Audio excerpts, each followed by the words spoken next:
Okay, let's go ahead and get ourselves started again. We're going to be looking at how we can take this conceptual mass, which we've created as part of our conceptual design phase, and really convert the surfaces of this mass into detailed building elements that we can continue forward with as we do our detailed design development. So it's all going to start with the math that we've created earlier. You can use any math that you've created. And what we can do is just choose that mass, and it's all going to start with just dividing it into mass floors, which intersect the mass with the floor levels to just create something called the mass floor, which will report how much floor area we have at each of the different levels. Now I'm creating a few more mass floors just in case we stretch the element any higher. In this case, it's only using the first 5 of those to actually create floors. And if you click any of those floor levels, those mass floors, you can start to see the floor area that's been reported there. So our task now is to go through and convert these mass floors into real floors. So let's go ahead and start by just going to the Massing in Site tab, and you'll find the Massing in Site Model by Face Floor tool. Now, as we think about converting those floors, we want to make sure that the floors that we're creating have the right type properties. So you might realize that the upper floors probably have a slightly different set of characteristics, a different type, a different layering of materials than the ground floor. Often the ground floor is down on grade. It might be a slab on grade, or it might be over a basement. But let's go ahead and take care of that ground floor first. And if I look at these, I'm not really finding like a concrete slab. So what I'm going to do is actually create one. I'm going to just choose the generic floor, edit the type, and duplicate it.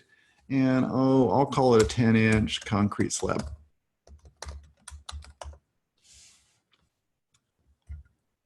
So now we'll go through and edit the properties so that it also has that. 10 inches. Let's go for some cast in place concrete here. So you may need to create a new floor type. There's some cast in place concrete. Super. But with that new floor type in place, we are ready to go through and create the floor. What I'm going to do is just select that ground floor. And now that it's selected, I can click the Create Floor button, and it will be changed into a real floor, or a new floor will be added. You can see it right here. It's underneath the mass floor. It's actually sort of overlapping with mass floor right now, so don't get worried about how the graphics are a little bit strange. We'll go ahead and turn off the mass floors in just a second in terms of their visibility. But let's think about those upper level floors now. For the upper level floors, again, we'll go to Massing in Site, choose the floor tool. Now for the upper level floors, depending on what material you have, if you have a concrete building, you might continue to do concrete slabs. If you have a steel frame building, you might be thinking about a lightweight concrete on a metal deck. We actually have a couple choices here. I'm going to choose the one that actually has the ridges in it. And we can, again, choose this floor. I can continue choosing floors. Okay, so I'm going to get all the upper level floors. Then I'm going to click the Create Floor button. And you'll see all of those have now been converted. Okay, so I have some things which are real floors. These are floors equivalent in every way to floors that you would have drawn using the floor tool. So the floor that I just created there, it's used the boundary of the mass floor, but it's really just the same as if I had gone to the floor tool and sketched a boundary. So same operation. It does have a couple of advantages, though, or let's keep on talking about how it is similar. In terms of how it is similar, if you do want to change one of those floors, you can. For example, if at this upper floor, I decide that I want to edit its boundary because I want to put in an opening or cut out a hole for a floor or a shaft or something like that, I can just go ahead and edit the floor just as I normally would. Now, it's a little bit hard to see that opening right now because the mass floors are visible. So if you want to hide those mass floors so that you can actually see the real floors versus the mass floors, what I'll do is go to Visibility Graphics. I'm just going to hide the mass floor category.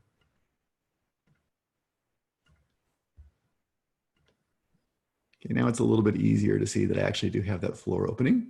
So you can go through and create the openings with, for example, just editing the boundary of a floor and kind of customize a floor just as you want to. And the way that you can do that is by using a shaft element. Let's go ahead and take a look at that. So for example, if I want to cut out a big space for a stair shaft throughout the entire building, I might go ahead and under the architecture tab, use the shaft tool. So the shaft tool, again, will cut through a bunch of different floors. I'm just going to put a big shaft opening. That's a very big shaft, but it'll sort of demonstrate the point. We'll go from level 1 all the way up to, I'm going to go all the way through the building. We're up through level 5 anyway, through that floor. Choose that. Okay, now if we rotate back around, you'll see that shaft is in there too. So super. You can kind of go through and do it either way. The one reason I like using shafts as opposed to just doing the floor openings is, especially for a multi-floor opening, if you do choose the shaft and you move it around, it'll move the opening on all the different floors. So you don't have to be editing each of the different floors separately. Okay, so you can definitely go through and kind of take care of the floors that way. Let's show you though how the floors can adapt if the mass changes. That's an important thing. For example, if you continue to design conceptually and you decide that, hey, you know, the shape isn't quite right, I need to kind of change it a little bit, and you decide to, just maybe alter the slope of that face, and you finish the mass, you'll see an interesting state happens here. The mass has changed, but the floors haven't updated. The floors are still based on the old shape of the mass. Okay, and if we want to go through and change that, what we need to do is just select the floor and we can say update to face. What that'll do is it'll recast the floor. So the floor now adapts the shape that goes to the face. Now, this is a case that actually shows the difference between using a shaft versus just reshaping the floor by editing the boundary. You might notice the shaft is still here, but that hole that I cut in the floor by editing its boundary isn't there. So when that floor is reshaped to match the face, it loses that boundary. It's kind of reshaped to the face and kind of picks up that boundary, so it loses any modifications. That's another good reason why you might want to think about using shafts as opposed to just kind of editing individual floors, because they hold their shape. They're a separate object. Okay, super. Now, for the last operation here, let's go ahead and take a look at that last non-vertical surface. Well, the uppermost one anyway, the roof. And you might imagine it is converted in a very similar way. The floors always go to the bottom of the mass floor. For the roof, it's not based on a mass floor, it's just based on a surface. So we can choose a roof. Let's find a nice roof type. For example, some steel trusses with some EPDM on the top as a waterproofing surface. Let's choose that. I will go through and choose that surface and I will create the roof. Okay. And now we have a roof. Okay, so we're well on our way to having our building. Just a note for our architectural enthusiasts, the sloping surfaces, the non-vertical surfaces, we have a choice on those. We can either make those walls or roofs. So for example, I could actually, let's see if I can make this work. Select that surface and also make it a roof. Now, the difference between whether you think of that as a wall or a roof is, well, we could argue about that for a long time.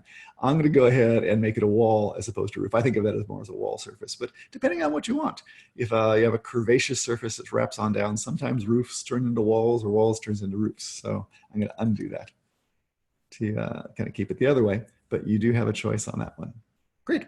Okay, so why don't you go ahead and take your conceptual mass with its mass floors and see if you can go through and create some walls, or excuse me, not some walls, some floors and a roof over them, and even try reshaping that mass. See if you can get the floors and the roof to update with it.